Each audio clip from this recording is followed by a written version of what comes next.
What's going on, everybody? Welcome back to another episode of the Something About Sports podcast. This is your host once again, Leon Edwards, and it has been a while. Had a lot going on, you guys. Had to take a little bit of time away, recharge a little bit. Celebrated my 5th wedding anniversary with my wife. Celebrated my daughter's first birthday. Those of you guys that know me personally know these things. So just wanting to fill in some of you guys that may not know me, let you in on a little bit of what goes on in my personal life on a day-to-day. Had that stuff happening. Took a little trip just to recharge, just to get away from work, get away from laboring, and rejuvenate. We all need that every once in a while. We always are going to get overwhelmed with stuff. We always are going to have a lot going on. So everybody, you guys need to take time to self-care. You guys need to take time to rejuvenate. I know this isn't a therapy podcast or anything like that, but just something that I've learned over the years. We all need that time. We all need that relaxation just to get ourselves back together. I did want to go ahead and take that time away. Now we're back. I missed you guys. I know we don't have a back and forth conversation on here, but it feels like I'm talking to my friends when I get a chance to record these and put these out to you. I miss talking to you guys. I miss putting these out, and I'm happy to be back doing so. Thank you guys that are here again. Thank you guys that used this time where I was away to catch up on some of the episodes. I saw quite a few of the episodes, picked up some downloads, picked up some listens and things like that. I appreciate it for those of you guys that were doing that while I wasn't even recording. That means a lot. As always, thank you guys that are listening consistently. Thank you guys that continue to support me, that continue to engage out on social media, and that continue to listen. I appreciate it. Don't forget, Instagram, @sports_podcast, YouTube, Something About Sports. Email me at sasports913@gmail.com. I didn't get a response about Twitter, so I'm going to say it again. Those of you guys that can engage with me on Instagram, that can engage with me via email, let me know if you guys are on Twitter. I might hop into making one of those. I've been considering doing one. I'm not a huge social media guy, which is weird because those of you that know me and know me professionally, but I'm a communicator. But I'm not a personal social media guy that likes to post a lot of stuff for myself. It's not a habit. It's something that I stepped away from a few years ago. I'll do it for a client. I'll do it for business, things like that. But it's not really my thing. So I'm trying to keep it to as minimal as possible, but it's seeming like I should probably expand it. I know there's a lot of good sports conversation that goes on Twitter. I know that there's a lot of good communities out on Twitter. That's probably going to be the next step of the podcast, and we'll get there at some point. Still kind of just continuing to try to grow and things like that. And also, don't forget to rate me. I always forget that. I always forget to say that. And I know that you guys probably already know to do it. And most of you guys have heard me say it before. But just in case there's new people, don't forget to rate me where you listen to podcasts. It does affect a lot, and it does help a lot. I appreciate it. I appreciate you guys. And I'm happy to be back doing this. I'm happy to be back recording another episode. And I got a lot to talk about. There's a lot of stuff that's been going on since the last time I talked to you. There's probably some stuff you guys want to hear me talk about that I won't end up getting to just because I'll probably end up on tangents. I'll probably end up talking about the stuff that I want to talk about for a lot longer than I probably would like to, so I can get into more things. But I'd rather cover some things thoroughly than cover a whole lot of things barely. And that's where I'm at on this. But I don't want to talk too long with the intros and the preliminaries. I want to hop right into what I want to talk about. So the first thing I want to talk about is baseball. I think it's funny that people, I think I said this on the last podcast too, people that know me really well probably don't have a lot of conversation with me about baseball. They don't know that I watch a lot of baseball to talk about it so much on here. I do think it's probably surprising to some of you guys, but I do love baseball. I love talking about baseball. I love watching baseball. The big story going on right now in baseball is these no-hitters. It's just happening at an alarming rate right now. And I did talk about a couple weeks back, I talked about the pitching in the major leagues this year and how I think the pitching caught up and surpassed the bats in baseball. Pitching started out this season very dominant, and it's continuing. We saw 2 more no-hitters one day apart. Spencer Turnbull of the Detroit Tigers tossed a no-hitter against the Seattle Mariners, which was their second time being no-hit this year. Corey Kluber of the New York Yankees tossed a no-hitter against the Texas Rangers the next day.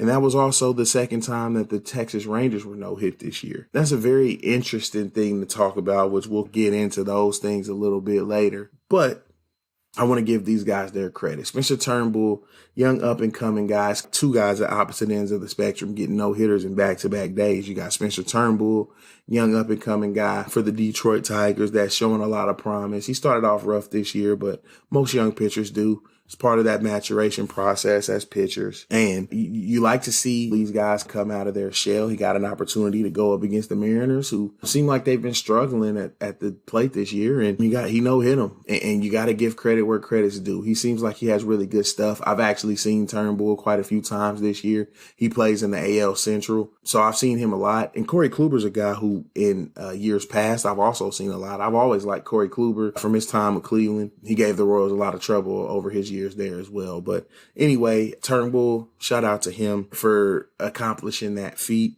Corey Kluber, the vet, Cy Young winner, a guy who we all know is one of the best pitchers in baseball. He's been one of the best pitchers in baseball for a long time. He is getting up there in age, but he's still got his stuff. He's still got that deception. He's never been a blow you away type of pitcher, but he can definitely get to you. Congratulations to Corey Kluber on that feat as well. That's his first career no-hitter. One of the only things he hasn't accomplished as a pitcher in Major League Baseball. He's accomplished quite a bit. I want to give him a shout out as well. That also, I want to double back to that. So there have been 3 teams in Major League Baseball this year that have been no-hit twice. I think that doesn't really cheapen the no-hitters because I've been seeing that a lot. So let me hop out on a tangent real quick. I've been seeing a lot of people saying that when there's more no-hitters, it's worse because it cheapens them or it can make them not as special or they'll start to run together and different things like that. And I don't really agree. I think we'll remember all of these, and I think we'll remember them all in a unique way because this is a year where we're probably going to see the most no-hitters of all time in a regular season. I think it's coming just with the law of averages and how good pitching has been in baseball. Now, of course, the balls will start to carry when it warms up, and it's warm every day and different things like that. So we'll see hitting get better as well. But I do think we'll see probably at least 2 or 3 more of these this year with how good pitching has been. I think it's just inevitable at this point. And those of you guys that watch baseball on a regular basis, I think you guys probably would agree with me because pitching in baseball this year has been really good. And I talked about that, so I don't want to get into that too much because I did talk about that a couple weeks back. I don't remember what episode number. I'll have to look up what episode number and add that in. But I did get a chance to talk about that, and pitching's been really good. So I think we'll see more. I don't personally think that it cheapens it for having more no-hitters. I honestly think that, though, if there was one thing that was going to cheapen the no-hitters of this season, it would just be that there's been 3 teams that have been no-hit twice. I think that's probably, to me, a little bit more cheaper than just there being a lot of no-hitters. I think that's just there being a lot of no-hitters. That could mean a lot of things, but it doesn't take away from what these pitchers are doing at all in my eye. I'm actually enjoying seeing this. You never know what's going to happen. Scoring's down. You never know every game you turn on to watch. You never know what the pitcher's going to do. And I think that's fun. I think that's fun as a baseball fan.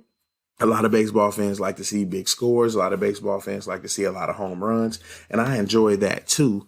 But I think pitching is harder to do on a consistent level against good major league hitters. And so to see guys really just come out and dominate for 9 innings is just something unlike you see in sport. I'm happy to see it. I'm excited that this trend has started this season. I'm glad I'm alive to watch this.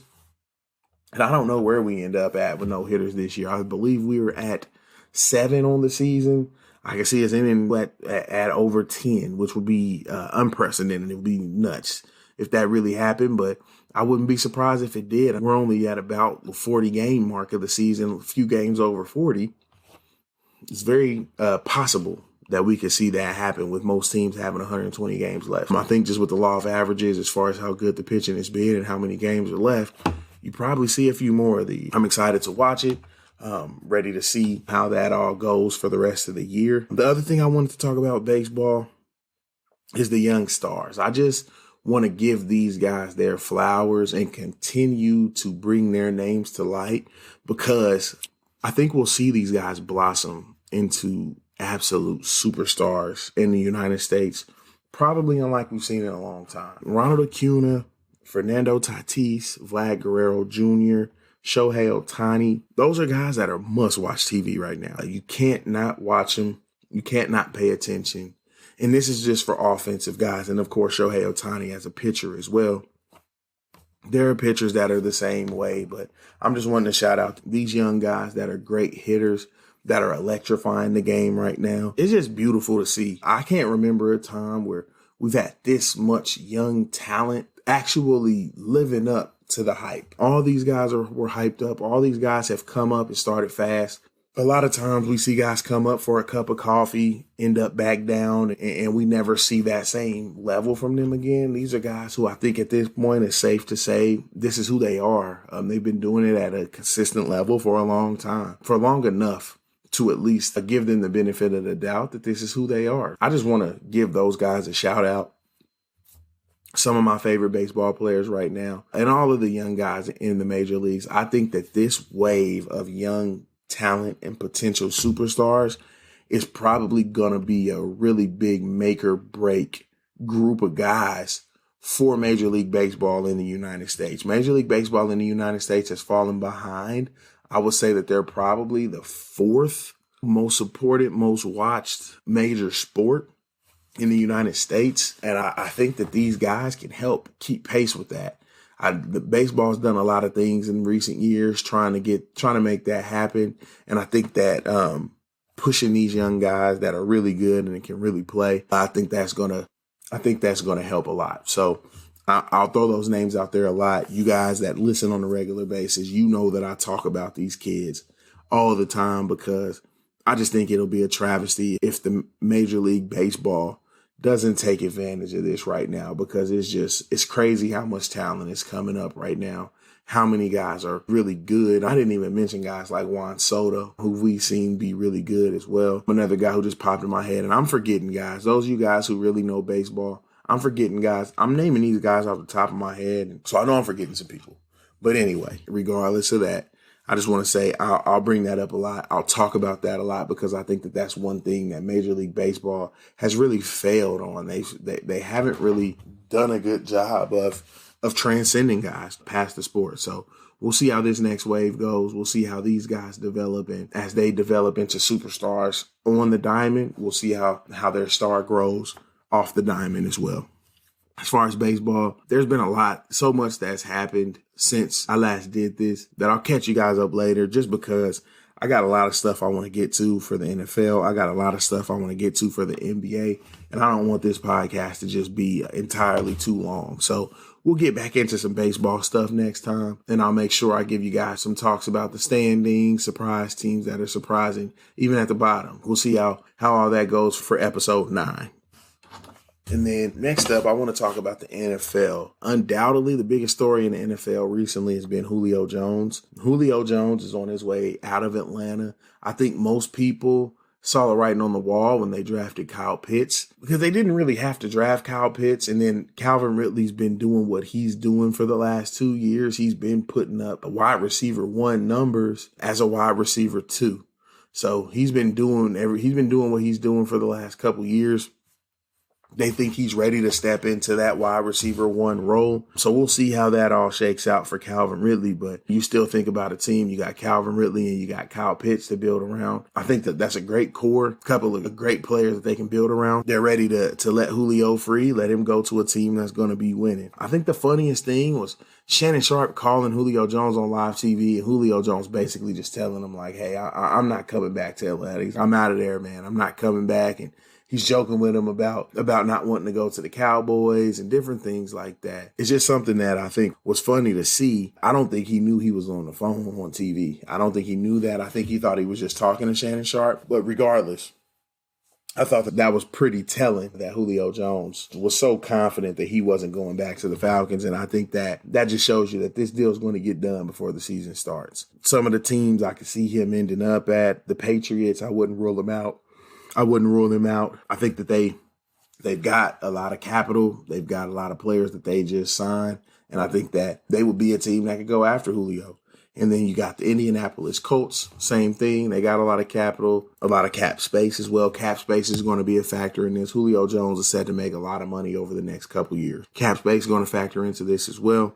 Indianapolis Colts, I could see them coming after Julio Jones, put him with T.Y. Hilton, put him with their young cat, Michael Pittman, see what they have out of that. They also have Paris Campbell there. So that could form a really good wide receiver room, better than they have already. The 49ers have some cap space as well. I could see them making a move for him. Their number one receivers probably going to be Deebo Samuel. Brandon Ayuk did break out down the stretch of the season last year, so we don't know what they'll get out of him.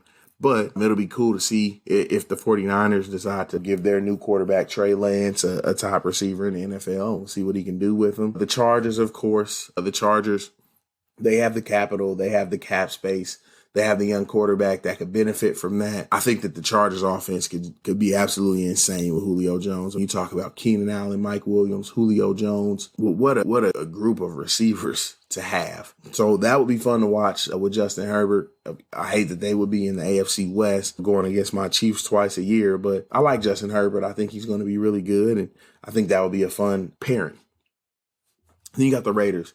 You got to put the Raiders out there because anytime something like this comes up, the Raiders seem like they're always in the mix. So the Raiders will probably be in the mix. I know they don't have a lot of cap space, but they will probably figure it out. I could see them being in the mix to get Julio and their names coming up. Quite frankly, I have no idea where he's going, to be honest. He could end up anywhere. A.J. Brown's been trying to recruit him on social media to come to Tennessee, which I think would be an insane offense as well. You talk about Julio Jones and A.J. Brown along with Derrick Henry. That'd be a great offensive group as well. Julio Jones is legitimately one of the best receivers of all time. He's been the best receiver in the NFL for a while now, and he's still one of the best players in the NFL in general. Any team that gets him will be massively upgrading their offense.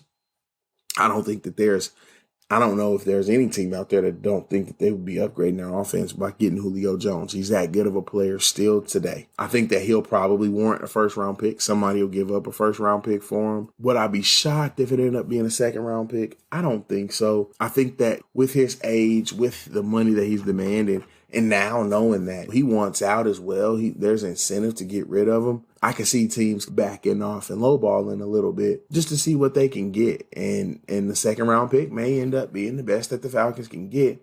But I don't know. I anticipate him probably going for a first round pick. I don't know where. It just depends on the team. But I anticipate him going for a first round pick. He wants to go to a contender, though. Most likely that pick's going to come later in the first round if he wants to go to a proven contender. But either way, we'll see where Julio Jones ends up. I think it's crazy that he's available. You just don't see guys like Julio Jones become available very often, which is something that we talked about even before free agency started with Allen Robinson. Allen Robinson was the same way. It's like these guys just don't make it to free agency often enough to where if you need a receiver or if you want to go for it, you got to go for it because it's just very rare that you see guys of this caliber ending up on the free agent market or ending up available in a way, shape, or form. That's a cool thing to see. I'm excited to see the saga, see where Julio Jones ends up. Wherever it is, he's going to help the team immensely. We already know that for sure. The second thing I want to talk about, Aaron Rodgers didn't show up to OTAs. I talked about the Aaron Rodgers situation at length. This does not surprise me. I do want to say that the longer this has gone on, I think he's going to stay in Green Bay, but I feel like there's going to be some concessions made for him. He's going to get a better deal. There's probably going to be some other things that happen as well. I just wanted to throw that out there. Let you guys know that this thing is still going on. This isn't something that ended. And it's been pretty interesting to watch. You see a lot of people on a lot of different sides of this, a lot of people with a lot of different takes on this. If you want to hear about that, I believe that was just episode 7, if I'm not mistaken. So you guys go check back on episode 7. I talked about Aaron Rodgers, how I felt about his whole situation. Go check back on episode 7, and this is just a continuation. Since I did talk about that at length, I will go ahead and make sure I continue to follow this throughout the offseason and into the season. Third thing I want to talk about, which let me know it had been too long since I recorded a podcast, the fact that I hadn't talked about this yet. Tim Tebow signing with the Jacksonville Jaguars as a tight end. I'm not a fan of the move, if I'm being honest. I just think that with the time he spent away, the situation he's walking into, I just don't know if it was the best move. I think that they probably would have been better suited to pick up an actual tight end. But Urban Meyer loves Tim Tebow. And part of being the big boss and being the guy who's running the show is you can make decisions like that. I think that I'm not a big fan of it. But we'll see. As far as Tim Tebow playing quarterback, there was some rumors around that Urban Meyer may want to use him in the Taysom Hill type of role. I think that just makes everything a lot harder because they have some versatile guys. They have some Swiss Army knife guys, and then they just drafted another one. Travis Etienne's one of those type of guys now. You already drafted one of those guys last year as well, and Laviska Shenault, who can play all over the place. And then you add Tim Tebow to that, I think it just starts to clutter things up a little bit. So we'll see how Urban Meyer decides to use him. I'm not getting as deep into the whole Tebow thing as I probably could. I think there's a lot of different angles that I've seen. There's a lot of different versions of this that I've heard. But at the end of the day, I'm just going to say that I don't really agree with it. I think somebody else probably deserved that opportunity to be in training camp with the Jacksonville Jaguars.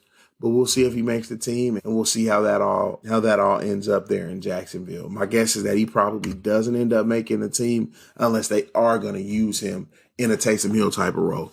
It's just, I don't think it's possible for a guy in his 30s to reinvent himself at a whole new position at the highest level of football and then beat out other guys who have played an entire lifetime at that position. I just don't think it's realistic. I don't think that is something that I'll see happen anytime soon. I think if Tim Tebow would have, when it seemed like his career was dying as a quarterback, if he would have decided to convert at that time, he might have been able to carve out a successful career as an NFL tight end because he would have had a lot more time and he was still in his athletic peak. Now he's outside of that athletic peak, and then he also has had a lot of time away from the game. So he's going to have to do all of this in one offseason to try to make the team and then also make an impact. I just don't see it being something that will be able to be done. Tim Tebow's proven a lot of people wrong before. So we'll see if he proves me wrong in this.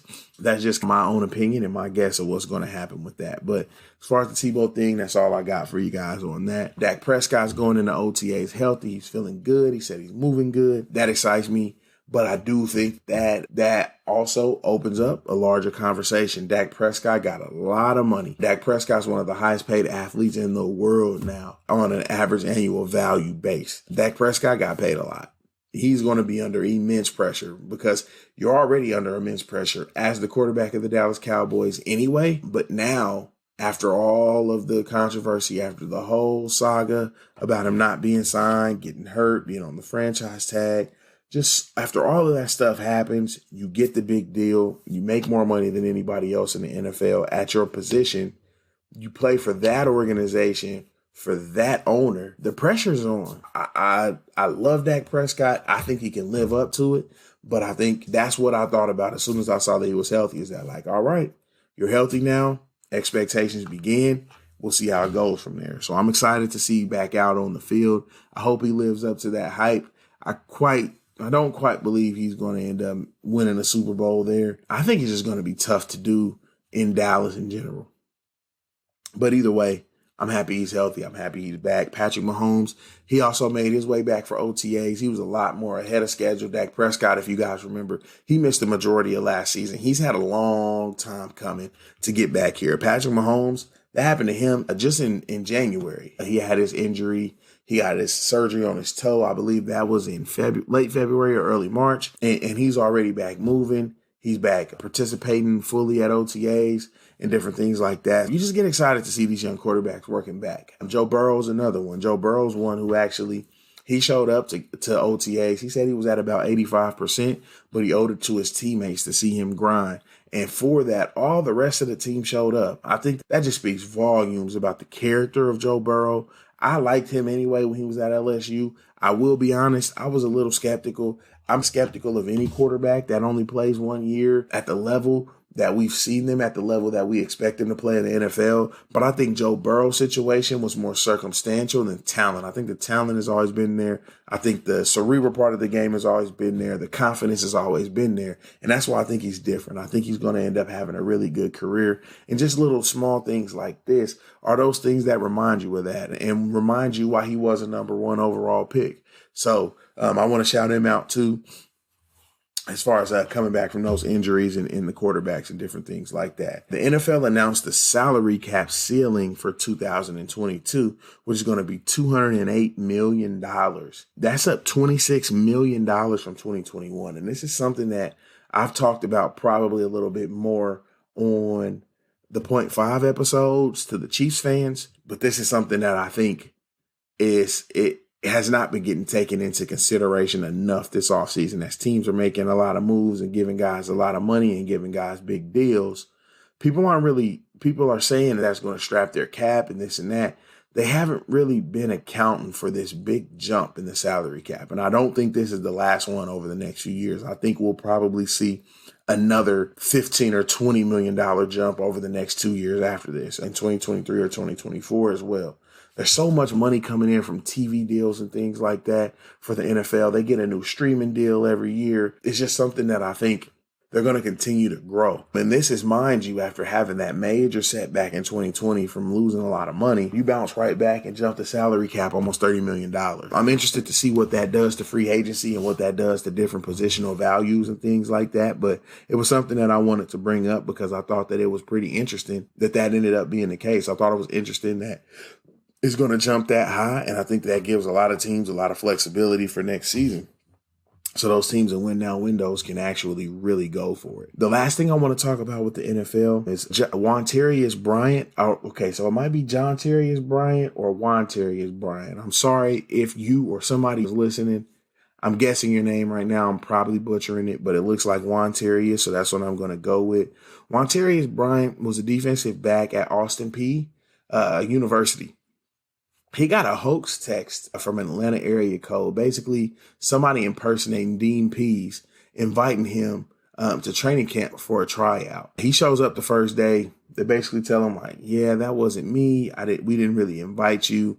We don't have a place for you here. He goes on social media, talks about how humiliated he is about everything. And he does end up getting a tryout, but it's one of those things that we're constantly reminded of how crazy technology can be and the crazy things that can happen with technology. And this is just another example of that. A guy who's thinking that he's getting the opportunity to change his life and different things like that. And this is just somebody's sick game that they're playing with them. We got to remember that these guys these athletes are also people as well. They're real people that have real emotions. And it's not really funny to do things like that to people, especially in a situation where he's finishing his college career, thinking he's getting the opportunity of a lifetime. So you hate to see that for him. I'm glad he did go ahead and get another opportunity, and I hope he makes the most of that one.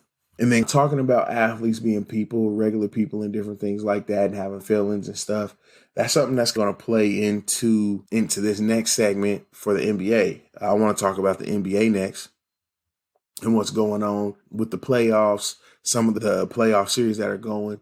The NBA is actually the last segment that I wanted to do. I didn't want this to be too dated by the time you guys heard it. It's still going to be dated, though, because I waited till the last night to do this one, but the Lakers and Suns game 3 and the Blazers and Nuggets game 3, neither one of those games will be done before I'm finished recording this last segment for the NBA. Those two games, I won't talk about them. I won't talk about what that looks like for those series, but I will talk about the other series that have been going on. My favorite series to watch so far has probably been, it's been tough. It's been a tough call, but I got to go with the Knicks versus the Hawks. The close second was the Grizzlies versus the Jazz. And I think that was fun. But it was a little bit deceiving because Donovan Mitchell didn't play in game 1 when the Grizzlies won. So now we'll have to see. The Grizzlies did lose the first game. He came back, but we'll see how they can respond and if they can make it a series again. So my favorite series has been the Knicks and the Hawks. It's just been 2 slugfest so far. Trae Young hits a game winner in the first one. Everybody gets a chance to see him embrace that villain role in New York. They come back in game 2. Derrick Rose has an amazing game. When's the last time we got a chance to say Derrick Rose had an amazing game in the playoffs? It's something that I'm actually really happy to talk about and really happy to say because Derrick Rose is one of my favorite players growing up. I always hated that he had the injury issues. When he was out of the league, I thought that it was unfair to him. So I'm glad he's back in the league. I'm glad he's still doing his thing. And to see him bounce back the way he did and help his team get a win there in New York, it's just something special to watch. It's absolutely special. That series has been nothing but fun. Both games have been tightly contested. The Knicks made a huge comeback in game 2 and then rallied away at the end to beat the Hawks and tie the series up going back to Atlanta. That's probably going to be the most fun series to watch across this first round. I think now with Donovan Mitchell being back for the Jazz, we could probably see the Jazz run off 4 straight or at least 3 straight and then the Grizzlies still one more, because if Ja Morant's going to just go for 40 plus every night, then I mean, you probably are talking about a team that could win 2 and potentially even 3 games in this series, just depending on how he's defended and the rest of the team responds. That's probably been my second favorite series to watch. The Clippers and the Dallas Mavericks has probably been the most interesting series. The Clippers have absolutely no answer for Luka Doncic. He's doing whatever he wants to, wherever he wants to on the floor, whether he's guarded, whether he's not guarded. I believe that has a little bit to do with him being able to get comfortable. The double teams on him were lazy. There wasn't a lot of closing out by the Clippers. They just haven't really been playing playoff basketball, in my opinion. You just don't see teams lax and closing out on threes and giving up open threes and missing rotation so much. They don't seem to be playing playoff basketball. They seem to be playing just regular season basketball, thinking that they can come out and do the same things that they did in the regular season and keep their season alive. But the Dallas Mavericks came out and punched them in the mouth on their home floor. Now we're talking about a team that's down 2-0, going on the road, and I picked them to go to the finals. They're a heavy favorite to at least be in the Western Conference Finals by a lot of people. And you could be seeing them go down 3-0 here in the next couple of days. That's something that I think we all have to think about too. But I want to give credit to Luka Doncic. He's been amazing. I've always been a big fan. I've talked about him on here before, but I just want to give him a shout out. If you guys did not watch his highlights from game 2 of this series, go watch him. He made some absolutely insane shots, some shots that honestly, most guys, you probably wouldn't want him taking in the game. And he's just making them and smiling and doing his Luka thing. I think that's one thing that's been fun to watch in that series. The Philadelphia 76ers and the Washington Wizards. The Philadelphia 76ers are clearly the better team. They're outclassing the Wizards as we anticipated. It's going according to plan. That's probably the only series that I can say that. The Milwaukee Bucks and the Miami Heat. The Milwaukee Bucks are pretty much just trampling over the Miami Heat. No pun intended there, actually. I just was saying that, but now it sounds corny. Anyway, they're trampling over them. They're absolutely taking the fight to them. I think that loss last year probably helped wake them up a little bit to the toughness that they need to come and play with against that team. And then also, I think a lot of people underestimate the addition of Jrue Holiday. That's not just adding a normal guy that can come in and play minutes. That's adding a true impact player. That's adding an all-star caliber player on both sides of the floor that opens things up for Giannis and Chris Middleton. I think that it's a huge get. He makes a huge difference to this team, and I think he's going to be the reason why they sweep the Heat. That series has been pretty boring. Other than the first game with Chris Middleton hitting the game winner in overtime after Jimmy Butler ties it up in regulation and all that. The first game was very entertaining, very fun to watch. Games 2 and 3, Milwaukee Bucks just came out and ran those guys off the floor. Wasn't even close ever. If you had to mail in one series or two, it'd probably be the Bucks and Heat and probably the Wizards and 76ers. Every other series has been really good. The Nets and the Blazers, really good series. Blazers came out and won game 1. Nets won game 2. Game 3 is going on right now as we speak in the fourth quarter, and still a close game. We'll see how that plays out. This has been a fun series to watch, though. I thought it was funny to hear the Nuggets fans booing Carmelo Anthony after all these years. It's been a long time since he forced his way out of Denver, but apparently they still have some love-hate for him. I think that's a sign of love as well, but they got some love-hate for him. I thought that was funny to see. The Blazers, I think the Blazers are a really good team. I think the Nuggets are a great team with Jamal Murray. I think that they're a really good team without him. I think that series goes 7. I think that's a really interesting one. I would say if there's another series that I say goes 7, it's probably the Knicks and the Hawks. We're almost guaranteed sweeps with the Nets and the Celtics, the Heat and the Bucks. We're guaranteed sweeps of those in those series. Suns and the Lakers. What an interesting series. So game 1, Chris Paul plays his majority load of minutes. They have a great game. They win the rebounding margin. They win the game fairly comfortably. Game 2, Chris Paul gets hurt. Changes everything. This team hasn't looked the same since Chris Paul got hurt. How many times have we heard that in the postseason? It's just becoming a theme for Chris Paul, and I hate that for him because of how great of a player he is and how badly I know he wants to win a championship. But any team he's on until he's in that, he's in the twilight of his twilight, he's going to be the guy that they need out there in those situations. You got to hope he gets better. You got to hope he's ready to go and hope they can make this a series. I still think the Lakers win it, but you got to hope they can make this a series. You got to hope that they can be competitive, give us some good games, and just continue to root for him. Continue to root for Chris Paul. I root for Chris Paul just all the time. I want to see Chris Paul get a ring. One of the best leaders I've ever watched in any sport, period. I still remember like it was yesterday, that game winner he hit in Game 6 against the Spurs. I can't tell you guys the year, but in the playoffs, it was Game 6. Yeah, Game 6. He hit a game winner against the Spurs, sent them home. I'll never forget that. It just epitomizes what Chris Paul is for a team. I'm excited to watch the rest of that series, see him go up against his buddy LeBron James and get a chance to battle it out. NBA fans, what is going on with you guys? Russell Westbrook heads to the locker room in their last game against the Sixers. A Philadelphia 76ers fan pours a bucket of popcorn on his head. Why? Russell Westbrook tries to go up in the stands. The coaches and staff hold him back. He doesn't get a chance to go up into the stands. But I genuinely think he would have made his way up there and found that dude if they would have let him. That's something that I think it's just uncalled for. Trae Young was spit on by a New York Knicks fan. Just uncalled for actions. Outrageous. Fans need to stay where fans belong. Fans, we don't pay to heckle the players. We don't pay to do silly things like this. We pay to go enjoy the game. We pay to watch the game close up. And that's what we're expecting people to do. Just not understanding, why it's so hard not to, but I know you want to have fun at the game. I know these people probably are under the influence of something, but you got to be a little bit smarter than that. I think that's the moral of the story on that one. With the Warriors, who I did pick to end up making the field, but with him not making the field, I think that you want to probably look at the future of the franchise. You want to look at the future of the team. Steph Curry's on a contract only through next year. They probably give him an extension at some point this offseason, which means that their core for the rest of his career is going to be on the older side. You talk about him, you talk about Klay Thompson, you talk about Draymond Green. All those guys are going to be on the older side. You got to have more younger options that aren't making as much money to be able to pay those guys as well as keep a great team around those guys. I just wanted to talk about that, see what you guys think about Steph Curry re-signing with the Warriors or if he's going to end up somewhere else. I'm actually at a toss-up right now. I think he loves living in California. I think that he enjoys that franchise. But for the end of his career, he's probably going to want to be on a winner.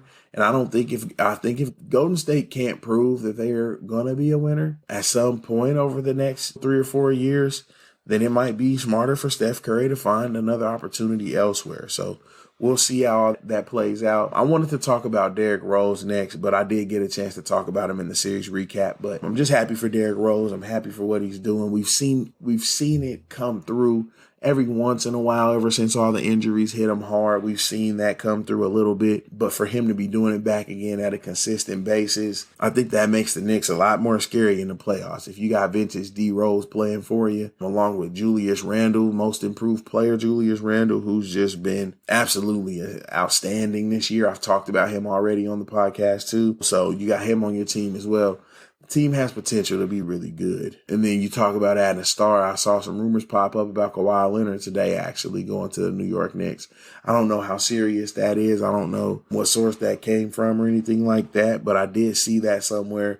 And I think that a player of that caliber is what they're missing to get to actually be a real contender. But I said all that to say I'm happy for Derrick Rose. I'm happy he's back doing what he loves and in a position to support himself and his family. Congrats, Derrick Rose. The awards. There have been a couple of awards given out already. Julius Randle won Most Improved Player, which is who I picked to take away that award.